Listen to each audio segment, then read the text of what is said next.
느헤미야 8장 1절에서 18절까지 말씀 한 절씩 교독하겠습니다. 이스라엘 자손이 자기들의 성읍에 거주하였더니 일곱째 달에 이르러 모든 백성이 일제히 수문 앞 광장에 모여 학사 에스라에게 여호와께서 이스라엘에게 명령하신 모세의 율법책을 가져오기를 청하매 일곱째 달 초하루에 제사장 에스라가 율법책을 가지고 회중 앞 곧 남자나 여자나 알아들을 만한 모든 사람 앞에 이르러 수문 앞 광장에서 새벽부터 정오까지 남자나 여자나 알아들을 만한 모든 사람의 앞에서 읽음에 무 백성이 그 율법책에 귀를 기울였는데 그때 학사 에스라가 특별히 지은 나무 강단에 서고 그의 곁 오른쪽에 선자는 마띠디아와 스마와 아냐냐와 우리야와 힐기야와 마세야요 그의 왼쪽에 선자는 부다야와 미사엘과 말기야와 하숨과 하스바다나와 스가랴와 무슬람이라. 에스라가 모든 백성 위에 서서 그들 목전에 책을 펴니 책을 펼 때에 모든 백성이 일어서니라. 에스라가 위대하신 하나님 여호와를 송축하며 모든 백성이 손을 들고 아멘 아멘 하고 응답하고 몸을 굽혀 얼굴을 땅에 대고 여호와께 경배하니라.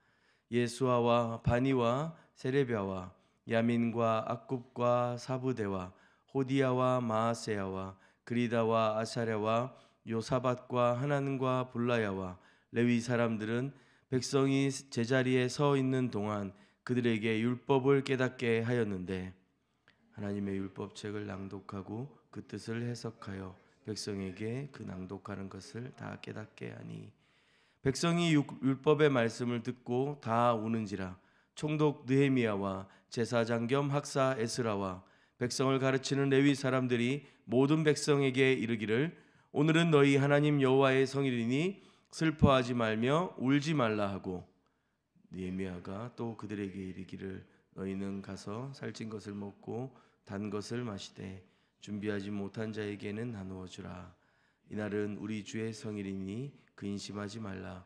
여호와로 인하여 기뻐하는 것이 너희의 힘이니라 하고 레위 사람들도 모든 백성을 정숙하게 하여 이르기를 오늘은 성일이니 마땅히 조용하고 근심하지 말라 하니 모든 백성이 가서 먹고 마시며 나누어 주고 크게 즐거워하니 이는 그들이 그 읽어 들려준 말을 밝히 알미라. 그 이튿날 무 백성의 족장들과 제사장들과 레위 사람들이 율법의 말씀을 밝히 알고자 하여 학사 에스라에게 모여서 율법에 기록된 바를 본즉 여호와께서 모세를 통하여 명령하시기를 이스라엘 자손은 일곱째 달 절기에 초막에서 거할지니라 하였고 또 일렀으되 모든 성읍과 예루살렘에 공포하여 이르기를 너희는 산에 가서 감람나무 가지와 들감람나무 가지와 화석류 나무 가지와 종려나무 가지와 기타 무성한 나무 가지를 가져다가 기록한 바를 따라 초막을 지으라 하라 한지라.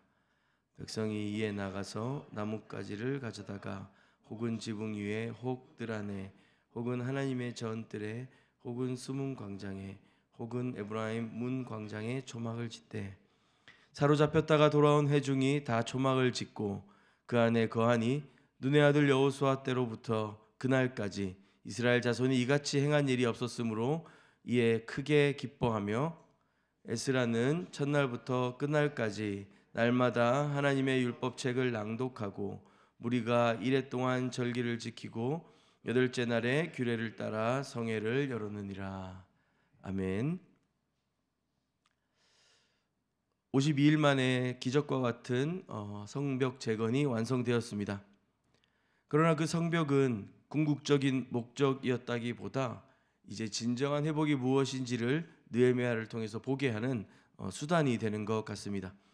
오늘 본문 8장은 느헤미야서의 신학적인 어떤 정점을 다루고 있으면서 또 동시에 마틴 로이드 존스의 부흥이라는 책의 중요한 챕터로 다뤄지기도 합니다. 백성이 수문 앞 광장에 모여서 에스라의 율법 낭독을 듣고 또 울며 회개하다가 마침내 기쁨으로 돌아서는 장면입니다. 물리적인 성벽 재건에서 영적인 재건으로 외형에서 본질로 나아가는 중요한 전환점이 되죠. 마틴 로이드 존스는 부흥이라는 책에서 이렇게 말했습니다. 부흥은 하나님의 백성들이 말씀에 대한 새롭고 생생한 인식으로 돌아오는 것이다. 부흥은 언제나 말씀으로의 회귀이다. 오늘 본문이 바로 그 내용을 잘 보여주고 있습니다. 포로기한 공동체의 진정한 부흥의 순간입니다. 오늘 이 백성들처럼 우리도 말씀 앞에 서서 진정한 회복과 그 하나님의 역사하심이 무엇인지를 발견하는 아침이 되었으면 좋겠습니다. 1절 말씀을 다시 한번 읽어보겠습니다. 이스라엘 자손이 자기들의 성읍에 거주하였더니 일곱째 달에 이르러 모든 백성이 일제히 수문앞 광장에 모여 학사 에스라에게 여호와께서 이스라엘에게 명령하신 모세의 율법책을 가져오기를 청하매. 여기서 모세 율법책은 아마 모세 오경을 가리키는 것이라고 생각됩니다. 일곱째 달에 이르러 모든 백성이 일제히 모였습니다. 여기 일제히라고 하는 단어는 직역하면 한 사람처럼이라고 할 수 있습니다. 성벽 재건할 때 각기 자신의 역할들을, 또 어떤 사람들은 자기 집 앞에 있는 일들을 맡아서 해결하곤 했습니다. 이제 온 백성이 한 마음으로 한 사람처럼 일제히 그 수문앞 광장에 모였습니다. 수문은 기온샘에서 물을 길러 오는 입구가 되었었습니다. 수문은 정결과 소생을 의미하는 문이었던 것이죠. 이 생명수의 통로인 수문 앞에서 이 생명의 말씀을 듣는 것 우연이 아니었을 것 같습니다. 당시에 이스라엘 백성들은 심각한 영적인 기갈 상태에 있었고, 그로 인해 말씀을 사모하는 마음들이 백성들 안에 커져갔고, 일제히 그들로 하여금 에스라에게 말씀을 들려주기를 요청하게 되었던 것 같습니다.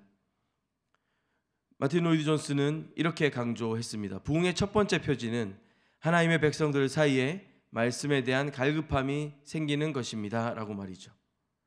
백성들이 에스라에게 율법책을 가져와 달라고 요청했습니다. 2절에 보면 남자나 여자나 알아들을 만한 모든 사람 앞에서, 그리고 3절에 새벽부터 정오까지 모든 사람 앞에서 말씀은 읽혀졌고 모든 백성이 그 율법책에 귀를 기울이게 됩니다. 여성과 어린이까지 포함된 모든 사람이 모인 곳이었습니다. 신명기 31장에 여호와 하나님께서 이스라엘 백성과 그 언약을 갱신하였던 그 의식을 재현하는 장면입니다.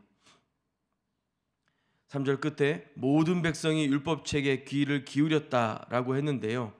그때 학사 에스라의 모습을 한번 보도록 하겠습니다.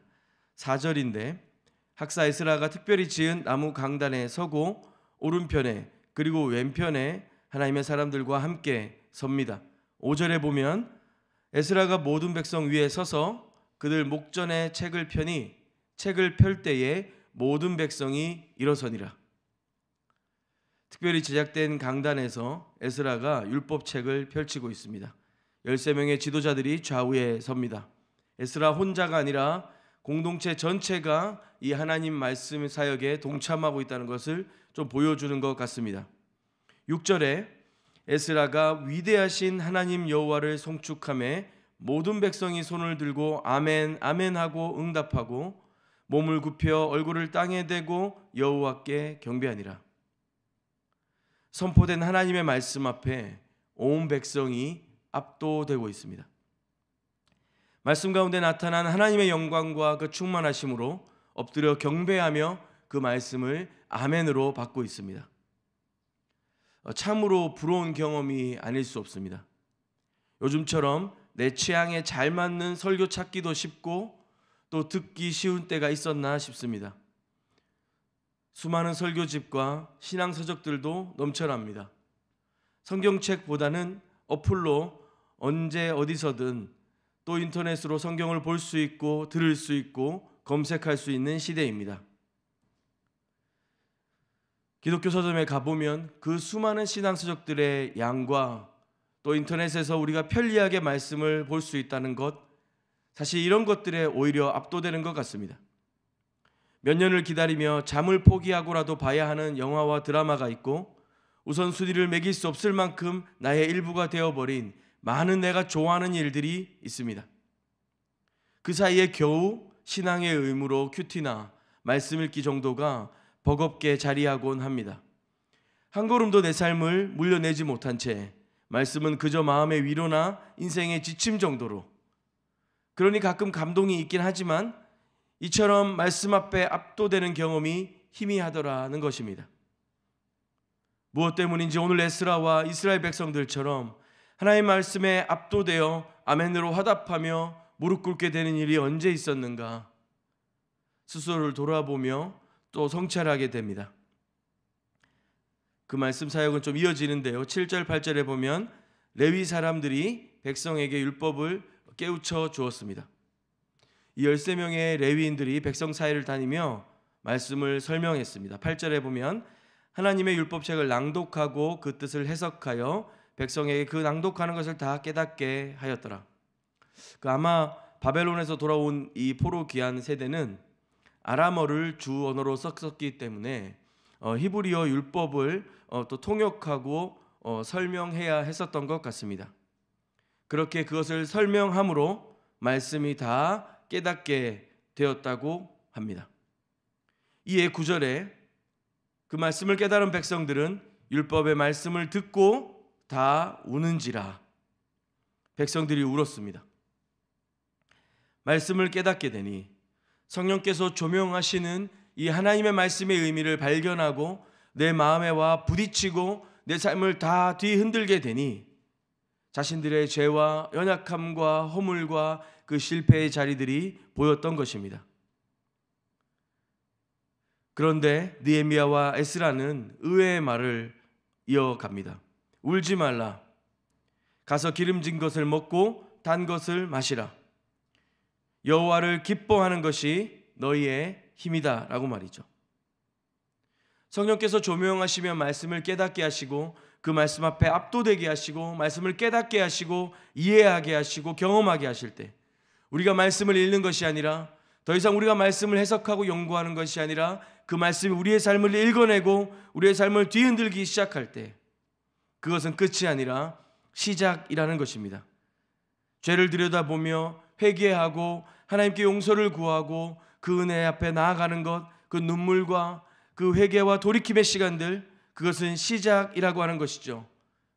신실하시고 변함없으신 하나님, 오늘 이 말씀을 통하여 우리의 삶을 뒤흔드시고 두드리시는 그 하나님 앞에 다시 일어나 기뻐하고 기뻐하며 그분이 우리의 요새 되시고 힘 되시는 것을 의지하라고 요청하고 있습니다. 10절 후반부에 여호와를 기뻐하는 것이 너희의 힘이니라. 여기서 기뻐함은 강렬한 기쁨을 의도하고 있고요. 여기서 힘이라고 하는 히브리어 단어 마우즈는 요새, 피난처를 의미합니다. 하나님을 기뻐하는 것이 우리의 요새가 된다는 것입니다. 이미 우리 눈앞에는 완성된 성벽이 있습니다. 그러나 그 말씀 앞에 압도되어 그들이 울며 또 기뻐하며 고백하는 것은 저 눈에 보이는 성벽이 아니라 여호와 하나님께서 우리의 요새 되시고 피난처 되시고 성벽 되신다는 것입니다. 로이드 존스는 이 모습을 바라보며 형언할 수 없는 기쁨으로 이어지는 것, 말씀 앞에 그 무엇과도 바꿀 수 없는 기쁨으로 연결되어지는 신앙이야말로 참된 부흥의 경험이라고 설명합니다. 죄의 확신 다음에 오는 것은 용서의 확신이며 그 용서의 확신은 폭발적인 기쁨으로 연결된다는 것입니다. 13절에 보면 율법책에 기록된 대로 초막절을 지키니라고 했습니다. 족장들과 제사장들과 레위인들이 다시 모여 율법을 들여다보며 통찰을 얻습니다. 그리고 발견하지요. 일곱째 달에 초막절을 지켜야 한다는 것을 말입니다. 17절에 사로잡혔다가 돌아온 회중이 다 초막을 짓고 그 안에 거하니 눈의 아들 여호수아 때로부터 그날까지 이스라엘 자손이 이같이 행한 일이 없었으므로 이에 크게 기뻐하며. 오늘 말씀은 이렇게 마무리됩니다. 에스라는 첫날부터 끝날까지 날마다 하나님의 율법책을 낭독하고 무리가 이레 동안 절기를 지키고 여덟째 날에 규례를 따라 성회를 열었느니라. 아멘. 크게 기뻐하며 다시 그 말씀을 매일매일 듣는 일에 지치지 않습니다. 즉각적이고 급진적인 순종이 일어났고 또 동시에 그들 안에는 그 삶으로 또 행동으로 변화된 모습뿐만 아니라 동시에 더 하나님으로 목말라 하고 더 헐떡이며 그분의 말씀 앞에 달려갔던 것입니다. 우리가 신앙생활을 지속해 가며 우리의 삶의 진정한 꿈이 여기에 있지 않는가라는 생각을 해보게 됩니다. 우리의 기도, 우리의 간구, 우리의 요청 앞에 하나님께서 응답하시는 것, 또 우리를 깨닫게 하시고 그 은혜 가운데로 인도하실 때 우리의 삶이 변화되어지고 또 그분 앞에 순종하며 말씀이 무엇인지 경험해 가는 것, 너무 감사하고 기쁜 일입니다.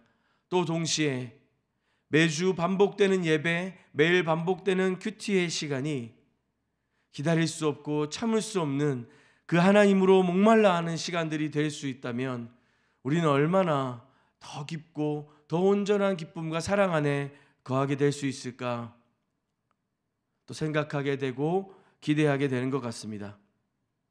오늘 성벽을 완성하고 그들이 함께 모여 그것을 기념하는 행사, 단순한 종교 행사를 벌이는 것이 아니라 말씀 앞에 압도되고 또 그 죄를 회개하고 자복하며 주님 주시는 참된 기쁨 안에 기뻐하고 더 그 주님으로 목말라 하는 모습, 진정한 영적 회복의 모델로서의 느헤미야 8장을 우리가 좀 기억했으면 좋겠습니다. 우리의 인생에도 수문앞 광장에서의 순간이 필요합니다. 말씀 앞에 우리를 멈추고 일어서 그 말씀을 듣고 성령께서 조명하실 때에 깨닫고 회개하고 기뻐하고 순종하는 시간 말입니다. 또한 그 말씀으로 인한 갈급함으로 또 하루 또 하루 그렇게 주님 앞에 믿음으로 살아내는 저와 여러분이 되기를 간절히 축원합니다. 함께 기도하겠습니다. 하나님 아버지, 우리를 이 아침에 주의 거룩한 말씀 앞에 세워주셔서 감사합니다. 느헤미야 시대의 백성들처럼 우리도 한마음으로 주의 말씀 앞에 엎드리게 하여 주시옵소서. 우리의 귀를 열어주시고 마음을 열어주셔서 말씀을 듣기만 하는 것이 아니라 깨닫게 하여 주시고 깨달은 말씀이 회개로 또 기쁨으로 순종으로 완성되게 하여 주시옵소서. 주님을 기뻐하는 것이 우리의 힘이 되며 주님을 기뻐하는 것이 우리의 요새 되어짐을 믿음으로 고백합니다.